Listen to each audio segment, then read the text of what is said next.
Hello and welcome to Matcha Mornings, part of the Wander Barn Podcast Network.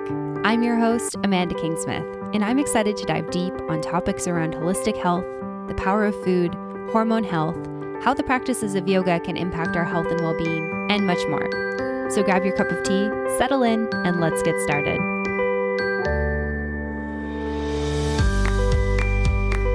Hello friends, and welcome back to another episode. Today I'm going to be chatting about 1 year of motherhood, and this will be the fourth and final episode of the series that I've been doing on my pregnancy, my birth, my postpartum, and motherhood journey. So really grateful if you've tuned in for these episodes, if you found them interesting, got value out of them. Thank you so much for being here. Just appreciate you tuning in and listening. And it's been so fun for me to sit down and just reconnect with all of this and think about it and put it into words, because obviously I have all these thoughts and feelings, but sometimes I just don't have the opportunity to sit down and put words to paper per se. So really fun to sit down and do this. And on today's episode, I'm going to be diving into 1 year of motherhood, talking about what things have been like, what I've learned, some of my biggest lessons, all that type of stuff. So hopefully I can kind of encompass the last year in, a short and sweet episode, because I'm sure that after I'm done recording, there's going to be a million more things that come to mind. But I've sat down, had a good brainstorm about what I want to chat about and whatnot. So why don't we dive in? At the time of recording, I have been a mother for 11 months, or at least a mother with a baby earth side for 11 months. And it has been a roller coaster ride. And it's really like the highest highs and the lowest lows. It's been the most rewarding and hardest job that I've ever done in my whole life. And I know that people tell you all these things, but it's like you really can't actually imagine what it's going to be like until you do it.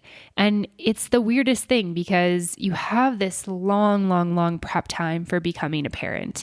You have 9, in my case, 10 months since I went a little over 41 weeks with baby girl.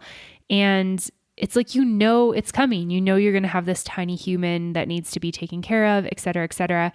And you prepare as best that you can, yet at the same time, it's like nothing can really prepare you.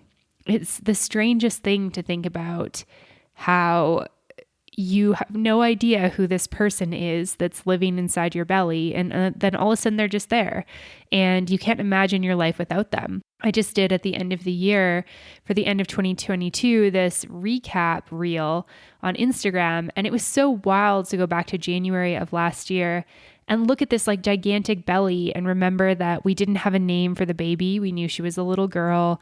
I felt like I was connected to her and had a sense for who she was, but not really, It's like we never laid eyes on her, and we never heard her breathe or heard her giggle or experienced who she was and what she's like. And now it's like she's my entire world. I just have no idea how I lived a life without knowing who she is.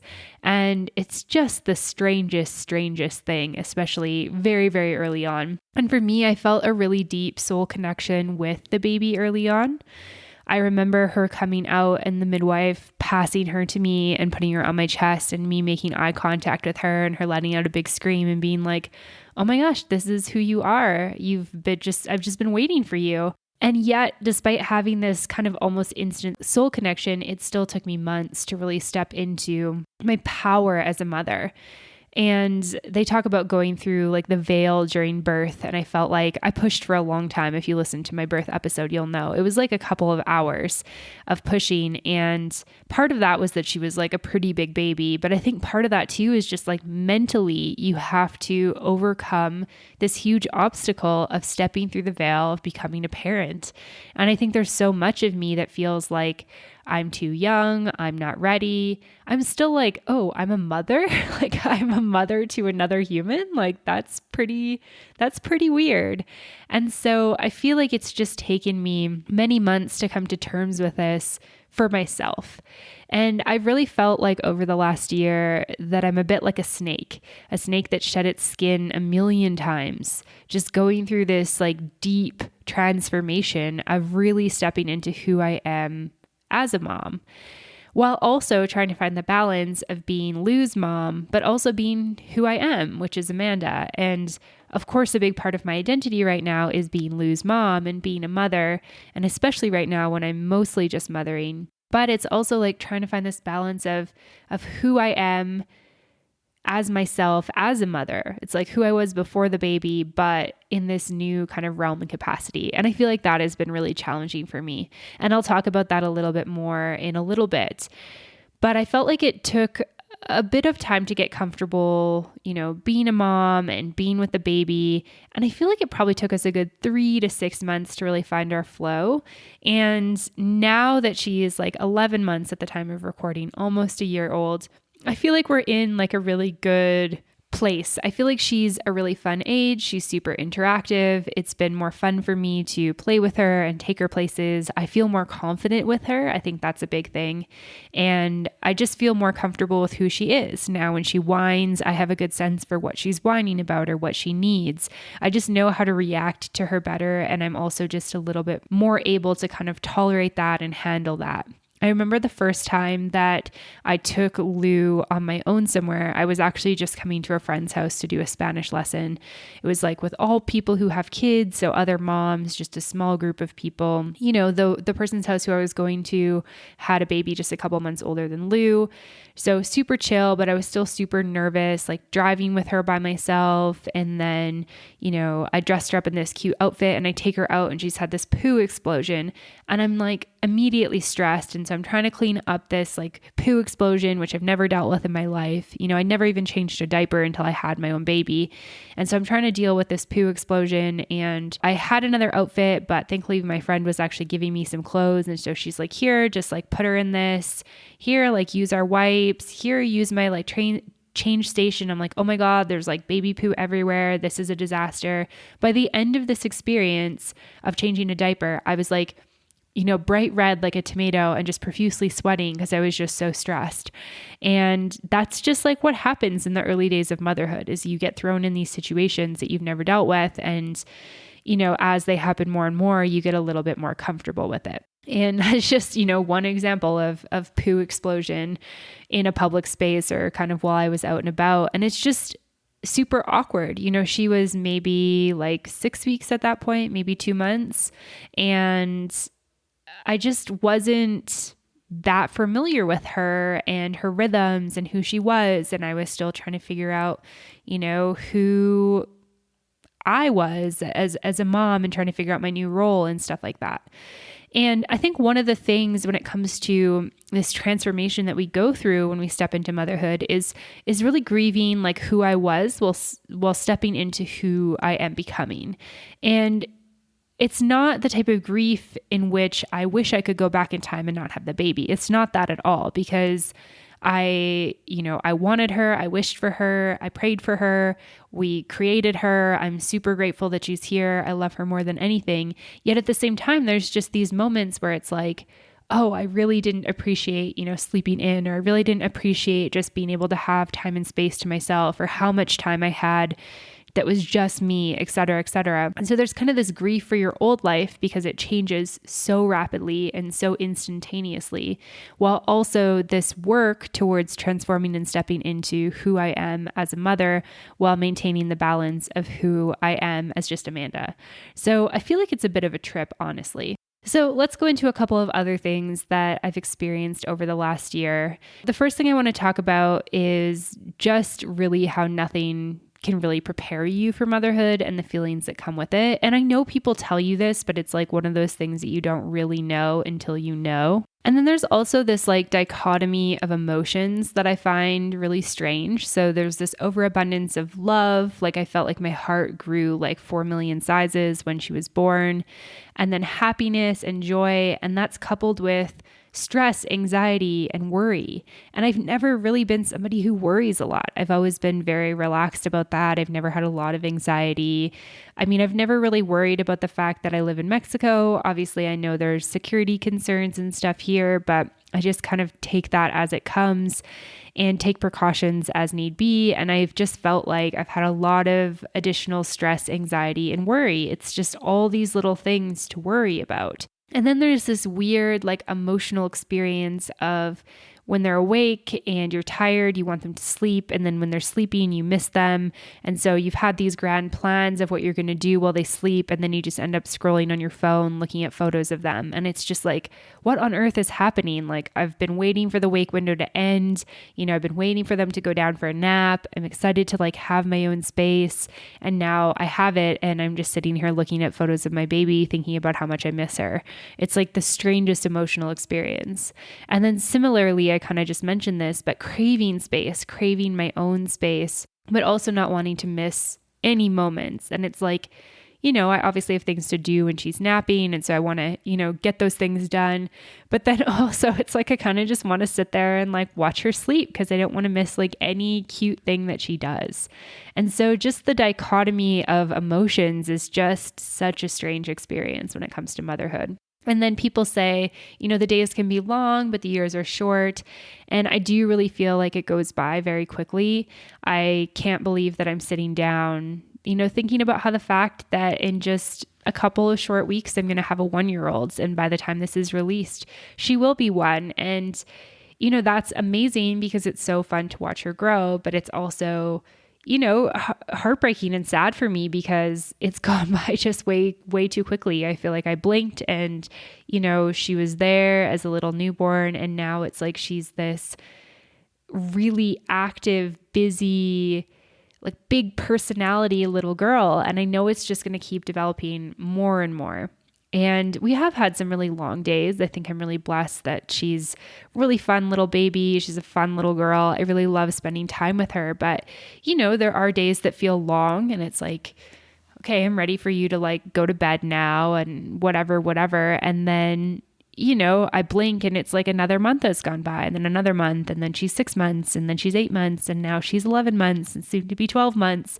So it's just crazy how much time goes by. And I was talking with another mother friend the other day who was saying, hey, I'm really ready to like sleep through the night. Her daughter is 2 months older than mine, so 13 months. And she's like, but at the same time, it's one of the only times she's still nursing. And she's like, I kind of just really love that time with her. And I can really empathize with that feeling because my baby girl loves to fall asleep holding hands. She loves to hold my hand as she falls asleep. And sometimes that means that I'm just sitting there at the side of her crib or beside her in bed for like 10, 15 minutes as she falls asleep. And I pull my hand away and she just reaches back for it. And it's like the sweetest thing. Yet there's moments where I'm like, oh, I'm hungry. I just need a little bit of space. I kind of just want to go about my day. And for me, it's like reminding myself that there's going to be a time where she doesn't want to hold my hand and she doesn't want to sleep with me or cuddle up with me. And she's not going to be nursing forever, et cetera, et cetera. And so really just trying to enjoy the moments. And that's hard, right? It's hard when you just kind of want a little bit of normalcy in your day, yet you're also like, okay, my baby needing me in this way isn't going to last forever. And then the other thing that I feel like has been so interesting, especially from an emotional, mental perspective, has just been this like fierce mother bear energy. And I feel it frequently, but I feel like there's moments where it kind of comes out. And I just had a moment this past weekend that I'll share with you where I was pushing her on the sidewalk in her stroller and I pushed by this like gated house and this dog started barking, but not only did it start barking, it stuck its paw through the gate and was kind of like swiping at the baby. And I don't know what the dog's intention was, if he was just trying to protect his area or whatever, but it freaked me out and I yelled and then the baby yelled. And then we kind of passed that area. I got away from the dog and I bent down in front of her and she got upset and started crying. And I picked her up and I was just like, man, if that dog would have touched her, I think I would have snapped that dog's neck. And I'm not a violent person. I would never like intentionally hurt an animal or anything like that. But I just felt this deep, if that dog messed with my child, I would have messed with that dog. And there hasn't been that many moments where I felt kind of this really instinctual mother bear energy, but I felt it in that moment and in a few others. And it's just crazy to think how instinctual it is to protect our young, really. Like we're humans, we're mammals, we're animals. And I think as mothers, we have these deep instincts that we don't always connect with. And I think that's been something really interesting for me to see, just even, people making jokes like, oh, I'm just going to like take your baby home with me. And I'm like, don't even mess with me. Like, I will mess you up if you try to touch my kid. So yeah, I feel like that's an interesting new kind of experience for me. And then another thing I wanted to dive into is kind of the physical aspects of mothering. And I did a whole episode on postpartum. It's long, it's detailed, but healing from postpartum while you have a tiny human to take care of is really hard. I feel like it's really exhausting. And I think that that's the biggest thing I would say about motherhood. And sometimes I've sat there thinking like, how is this exhausting? Because I'm doing way less in a day than I did when I worked full time. And it's pretty chill overall. Like, obviously it's a lot of work, but I was doing a lot of work beforehand. And I remember thinking to myself one day, I was sitting on the couch with my baby and she was playing with the drawstring on my shorts, I think it was. And she played with it for like 20 or 30 minutes and that's all she was doing. And I'm like, how is it that I can be sitting here, my baby is perfectly entertained by a drawstring on my shorts, and yet I just feel wiped out. It's just like so exhausting. And even though I have a baby that sleeps well, I feel like I'm just pretty tired constantly. I feel like making milk is pretty tiring. And then just the fact that you have a 24/7 job is really tiring. And especially in the first few months, I feel like I woke up a lot just to make sure like she was still breathing, or I'd wake up, panicked that something had happened to her. This is again, that like stress, anxiety, and worry that comes up. And so then, sleep isn't the best quality that it's ever been. It's not as much as I'd like to be getting. So I feel like that really kind of contributes to the feelings of being tired. But I feel like so much of my physical experience of motherhood has just been this deep sense of exhaustion. And I am really curious if that ever goes away or when it will go away. I'm trusting that it will over time, especially once baby girl isn't nursing in the night or isn't nursing in general and is sleeping a bit deeper, not sleeping in our room, et cetera, et cetera. Another thing that I feel like has just been really exhausting for me, and I don't know if this is just us because we live in a foreign country or what, but I feel like we've just done a crap load of paperwork this last year. It kind of started with our residency for Mexico, which I know is a thing because we're foreigners in another country. So most people probably don't do this around the birth of their child, but it's like we had to renew our residency right before the baby was born, and then she was born, and we did birth certificate and then passport applications for 2 countries. Plus, because she's Canadian by birth, we had to do a citizenship application. And then I feel like there was just a bunch of other stuff like negotiating a new lease so we could move into a new house. And then we had to renew paperwork on our car. And then we ended up taking our car back to Canada and selling that car and buying a new car in Mexico. And then transitioning residency from temporary to permanent and all this type of stuff. So I feel like I've just been like in paperwork for the last little bit. And now that I'm saying it out loud, I think most of that is probably because I'm foreign. And it's just extra exhausting, I think, because of doing things in Spanish. And I think this is something I haven't really talked about in these episodes so far. The majority of my journey of motherhood has been in Spanish. My midwives only spoke Spanish, so I did my birth course in Spanish. I did all of my doctor's appointments and whatnot in Spanish. I did my ultrasounds down here in Spanish, birthed a baby in Spanish, did all of my postpartum care in Spanish, plus then navigating like how to get a birth certificate and a passport for a child, mostly in Spanish. So there's just been, a lot of paperwork that's been physically exhausting for me. And then I think doing it in another language has been a lot.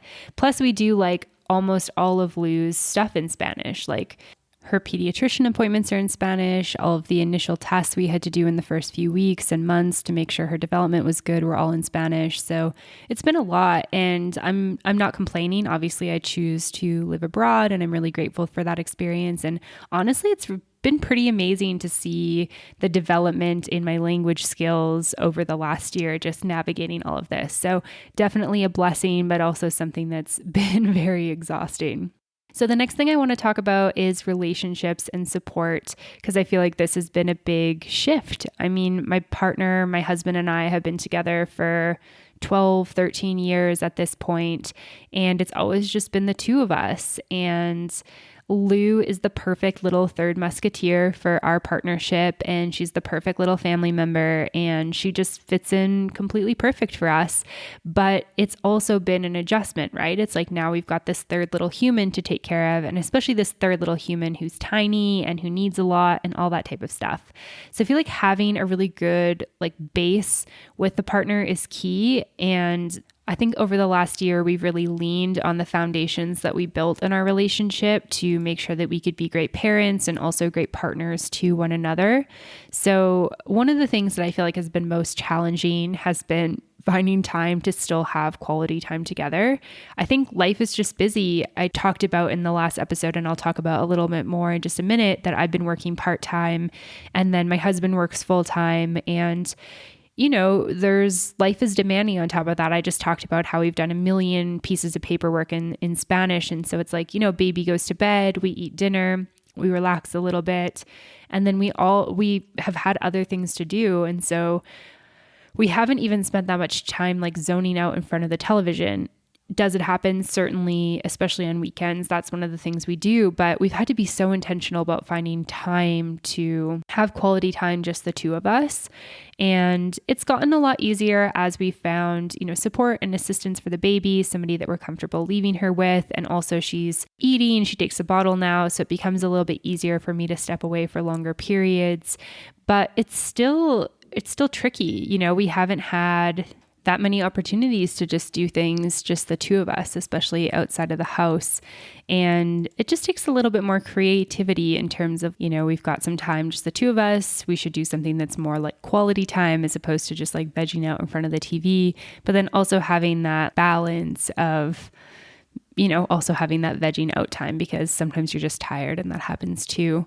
But I feel like communication breakdowns just happen a little bit faster and easier because we're both tired and busy. And so we've just been making sure to talk about that stuff when it comes up and being able to talk through and make decisions together. Like that's something we've always done in our relationship, but it's been about things that I feel like matter a little less than the baby. Like it's, deciding things through pregnancy, deciding how we wanted to birth her, making decisions for postpartum, making decisions for her in general, things like deciding what type of thing we want to do for starting solids and what foods we want to give her and making sure we're aligned with that and stuff.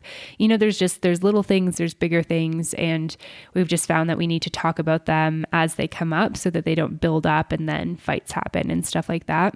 Something else that I feel like has really worked for us has been delegating responsibilities. And so my husband mostly works full time, and then his responsibilities in the house are cooking for us, and specifically cooking dinner. He doesn't cook like breakfasts and lunches because he's working. That's been super helpful for me. And so I take care of the baby, and then my responsibilities are cleaning. So he cooks dinner and I clean up, and that's something that works really well for us.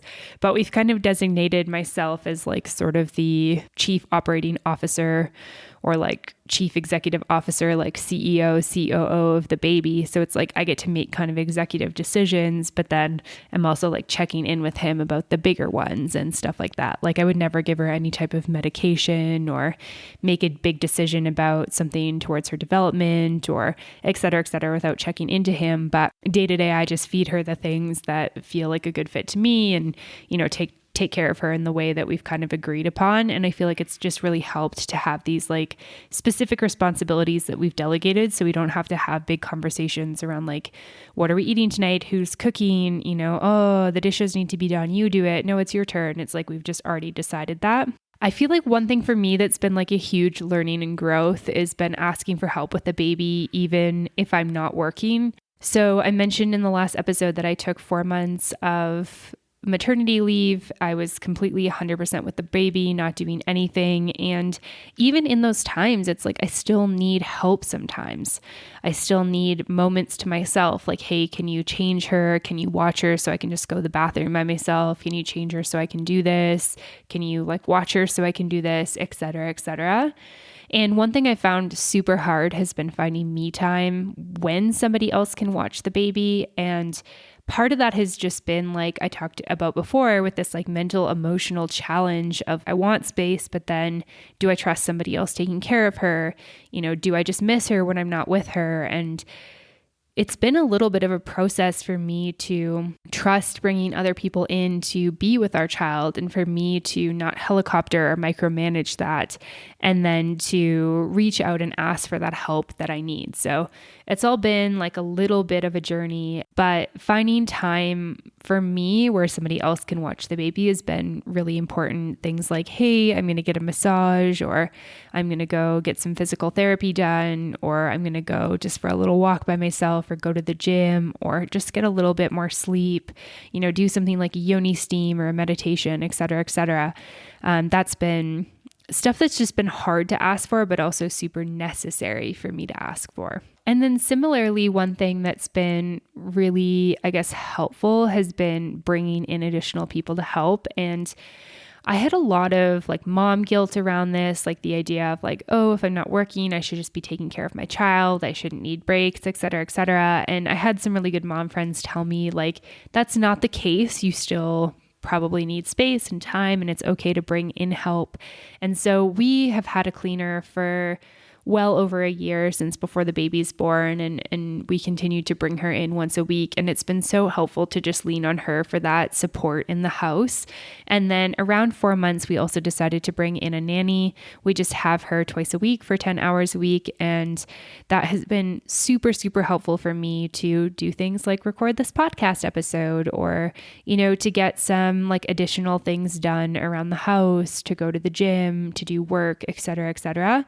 And I definitely grappled a lot with whether this was okay, whether I should do that. And one of my friends who's also an expat really helped me by saying like, would you hesitate about asking your parents to come over and take care of your baby for a couple of hours so you could work? Would you hesitate about dropping the baby off with them? And I was like, no, like I feel like that would be nice bonding for them. She's like, yeah, we just don't have grandparents here, so instead we have nannies. And I was like, okay, that kind of makes sense to me, like bringing in a little bit of childcare support so that I have a little bit of space. Similarly, having trusted people in my life that I can talk to and be vulnerable with, especially when things are hard, has been really helpful. I happened to get pregnant at the same time as a few other good friends. And so that's been such a blessing, because I have a really good friend of mine who has a baby that's 2 months older than my baby. And her and I have had long conversations via voice note.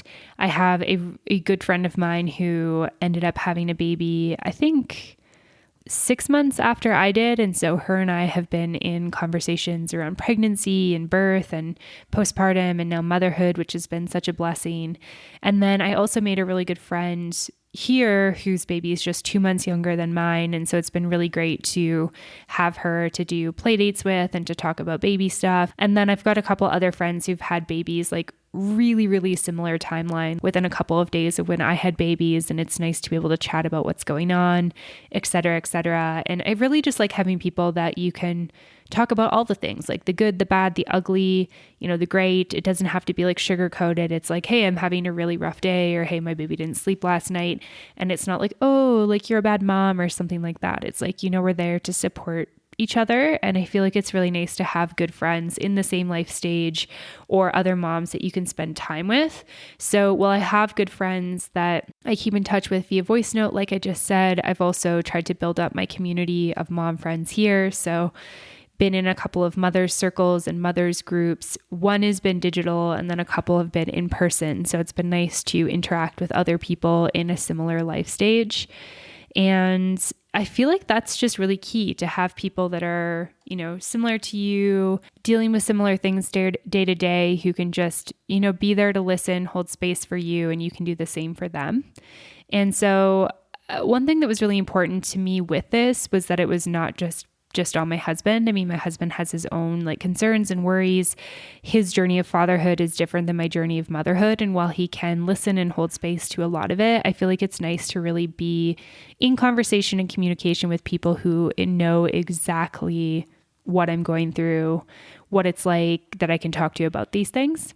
The last thing I wanted to talk about has been just finding balance, because I feel like finding balance has been really hard for me. And one thing that's been helpful has been knowing that in the hard phases of motherhood, where, sleep's not going so well, or we're just in like a challenging growth phase or teething or something like that, I like knowing that phase won't last forever. But it also is a bit challenging because in the phases that are better, where it's like, okay, naps are working and I've nailed the wake windows and she's eating well and I know what she likes to eat and things are just going really well and I've got my groove, it sucks because I know everything's going to change. And so I've kind of felt like over the last year, it's like as soon as I really get my groove with something, then everything changes in terms of her development and the stages she's in. And so I've really learned to slow down, become patient, go with the flow a little bit more, just be a little bit more relaxed about, whatever's going on with the baby. I found it hard to find time to take care of myself on top of the baby.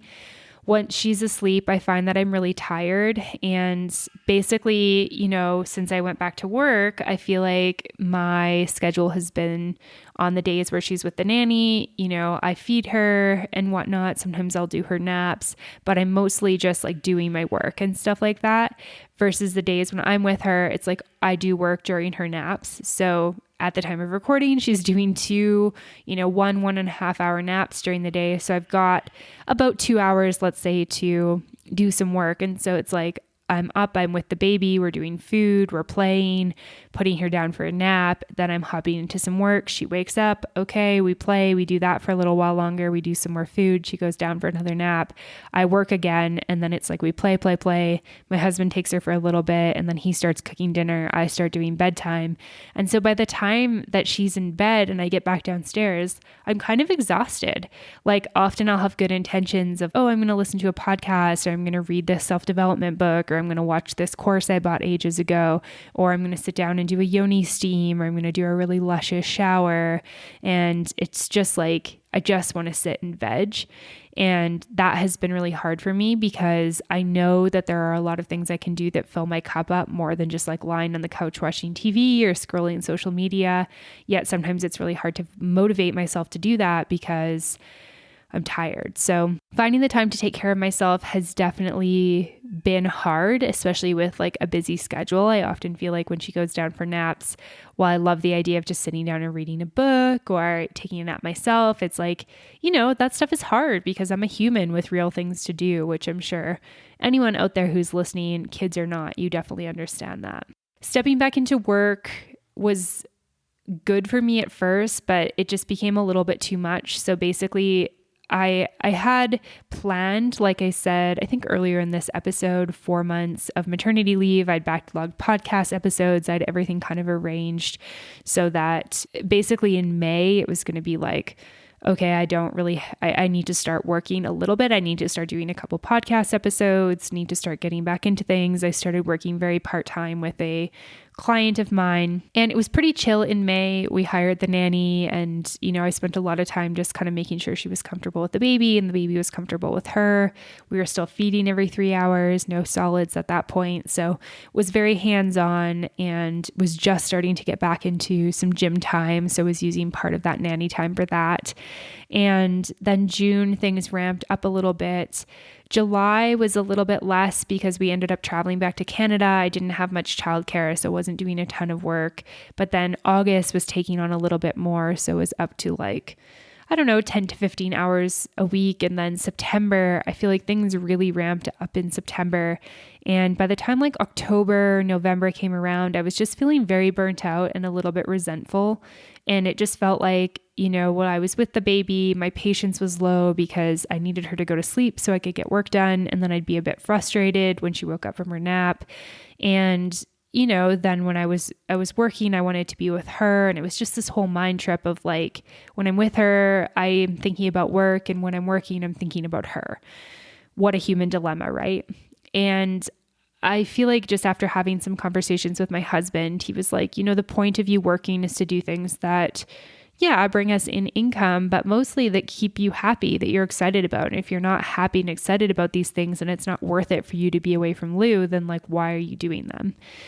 So I spent a good chunk of the end of 2022 reevaluating everything, getting clear on things, and I've kind of backtracked a little bit and I'm taking a step back with work and I'm working a lot less now, and headed into 2023, that's going to be more of the balance. We've decided that I'm not going back to work full time, at least not right now, not not in this capacity while the baby's young. And so that's both a blessing and also just another part of my transformation. I'm letting go parts of my identity and, pieces of my business that I worked really hard to create. And that has been good and hard and fulfilling and challenging, and basically the whole array of emotions, as seems to be the theme of motherhood in general. And so I feel like I did work in just a very me way in terms of like being very type A about things when it came to doing a short maternity leave, couple months offline, was very organized with that, and then came back and eased into things. But then I just kept adding until it was like, okay, my plate's too full. This is too much for me. I need to back off a little bit. So I've done it kind of a strange way, but just doing it the best way that I can and kind of figuring out what's working for me and whatnot. So one of the things that I experienced around work was mom guilt. I had mom guilt around even wanting to do any work at all. I feel like there was sort of this pressure that I felt, maybe not directly from anyone in particular, but just society around like, I should be completely fulfilled by being a mother. And while I do feel fulfilled, I felt like there was a part of me that I wanted to keep alive outside of being Lou's mom. And so just kind of striking this balance of like finding the right amount of work and doing the work that felt good for me, and just grappling with the guilt around it. Like, should I want to be working? Okay, when I'm working, I just want to be with her. Like, what is this? And I feel like mom guilt is just a real thing. Like, society and other people will just make you feel guilty for wanting anything that's like not your kid. And I feel like one thing that I've really learned over the last year has been like, I'm a human on top of being a mother, and it's okay to want to go to the bathroom by myself, to want a few minutes alone, to want my baby to sleep through the night, to just want like a couple hours to myself. We can want these things while still loving our children. And I think that that's what we need to remember and remind ourselves, because the mom guilt comes from like, oh, well, if I don't want to be with them 24/7, maybe I don't love them, or maybe I don't love them enough, or maybe there's something wrong with me. It's like, no, you're just a human having a human experience. But this is hard when nobody prepares you for this. There's no like guidebook for this. There's no like, here's how you do this. Here's how you get through this. And for me, it was just a lot of like learning, unlearning, relearning, a lot of journeying through it, like trial and error, and then talking with other mom friends and being reconfirmed in the fact that it's okay to want a bit of space for my kid, or that it's okay to want to work on a work project and stimulate my brain in that way, was like, really, really helpful for me. So once again, that comes around to just, for me, it's been an important lesson of making sure that I am around other mothers and other like-minded mothers and that type of thing. The final thing I want to talk about when it comes to balance is just balancing being on all the time. I feel like this has been just something that's been challenging for me, is just being present, showing up all the time. Like sometimes I just want to not be present and just zone out and scroll on my phone or binge Netflix, and just needing to show up as a good example for my baby and to show up for her in the way that she needs has just been, something that I've needed to learn. And once again, it's been a learning of patience and presence and practicing these things in action. I feel like it's not the type of thing that just happened overnight, because my life changed so drastically, like literally overnight. It's like time that I would have gone to bed, instead my water broke and I went into labor, and then the next day, my friends and family all went to bed, and then the next day they got a message from me like, oh, baby's here. So she was literally born overnight. My life changed, and I've just really had to work at finding this balance of being all the time, but then also being okay with not being on all the time, right? Like I don't need to show up for other people in any certain way.